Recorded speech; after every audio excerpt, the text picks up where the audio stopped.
नमस्ते। हमारे कहानी के एपिसोड 102 की प्रमो देखने के बाद सबके दिमाग में एक ही सवाल होगा, आखिर फकरी साहब के पास इतने पैसे आए कहां? तो मैं हूं ना, मैं बताऊंगा। अच्छा, इस चैनल को सब्सक्राइब करें और साथ ही मौजूद बेल आइकन पर क्लिक करें।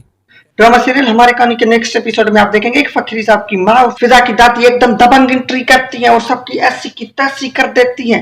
लेकिन इससे पहले आपने हमारे कहानी के एपिसोड 102 के प्रमो में देखा होगा कि बारिश होने की वजह से फिजा के घर की सारी फर्नीचर खराब हो जाती है और फिजा रो पड़ती है और बासुदेव सबका जिम्मेदार खुद को ठहराता है। और फिर बासुदेव सबका जिम्मेदार खुद को ठहराता है और कहता है कि ये सब कुछ मेरी वजह से हुआ, तो ये सब कुछ ठीक भी मैं ही करूंगा। और फिर वहां से बासुदेव सीधा अपने पापा के ऑफिस जाता है। बासुदेव अपने फादर को कहता है कि आखिर आपको क्या चाहिए, जो भी आपको चाहिए मैं देने के लिए तैयार हूँ, लेकिन आप इनका पीछा छोड़ दो। तभी फकीर साहब वहां हीरो की तरह एंट्री करता है और कहता है कि ये लो अपने पैसे उड़ाऊंगा, मेरे फैमिली के पास भी मत आऊंगा वरना मैं तेरा ये पुट्ठा तोड़ दूंगा। लेकिन अभी सबके दिमाग में एक ही सवाल होगा, आखिर फकीर साहब के पास पैसे आए कहां से? फकीर साहब की माँ जैसे एंट्री करती है तो वो कहते हैं कि मुझे तो फकीर से मिलना, वो किधर? तो घर वाले चीकू को भेजते हैं कि जाकर फकीर साहब को लेकर आओ। चीकू जब फकीर साहब के पास जा, फकीर साहब कहता है कि जाकर उनको कह दो कि मैं हूं ही नहीं, मैं पता नहीं किधर चला गया। ये सुनकर फकीर साहब कांपने लग जाते हैं, पता नहीं उनको क्या हो जाता है। लेकिन चीकू भी बहुत ही तेज है, उसे पता है। वो जाके फकीर साहब की माँ को बताते हैं कि फकीर साहब हैं लेकिन आ नहीं रहे। तो फकीर साहब की माँ ये सुनकर कहती है कि मुझे वहां पर ले चलो, मैं खुद उससे बात करूंगी। फिर अपनी दादी को फकीर साहब के पास ले जाती है।